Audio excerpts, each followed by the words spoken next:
یہ بک کی back side ہے اور اس میں لکھا ہوا ہے کہ انہوں نے نا کیا کیا انکلوڈ کیا ہوا ہے اس کتاب میں، جس طرح کہ خاندان کے بارے میں، گھر اور فیملی لائف کے بارے میں، کہ اگر آپ مطلب روڈ پہ ہیں اور آپ کو کسی راستے کا پتہ نہیں چل رہا اور کسی سے پوچھنا ہے، وہ کس طرح پوچھنا ہے، وقت بتانا ہے کسی کو، کیا ٹائم ہو رہا ہے اس وقت، وہ اس طرح کی چیزیں. اور پھر نیچے انہوں نے یہ بھی لکھا ہوا ہے کون کون سی گرامر کی چیزیں انہوں نے استعمال کی ہوئی ہیں اس بک 4 میں. یہ ہے بک 5 مفتاح العربیہ کی.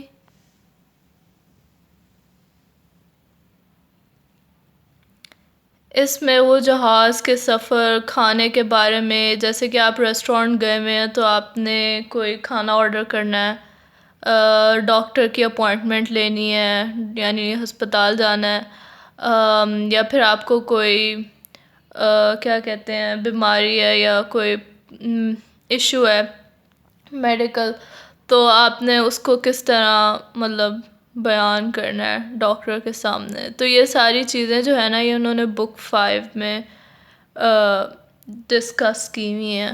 اب بک 6 کی طرف چلتے ہیں.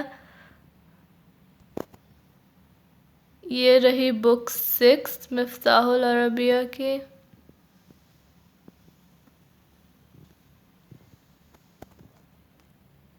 اس بک میں دیکھیں موسموں کے بارے میں، جو سال میں 4 موسم ہوتے ہیں اور آج کیا حالات ہیں موسم کے، اس کے بارے میں کہ کس طرح بیسکلی موسم کو آپ نے موسم کے بارے میں گفتگو کرنی ہے عربی میں، وہ بک 6 میں دکھایا ہوا. آپ نے اب نوٹس کیا ہوگا کہ بک 4 سے پھر 5 سے پھر 6 میں آتے آتے وہ ہلکا ہلکا گریجولی انکریز کر رہے ہیں.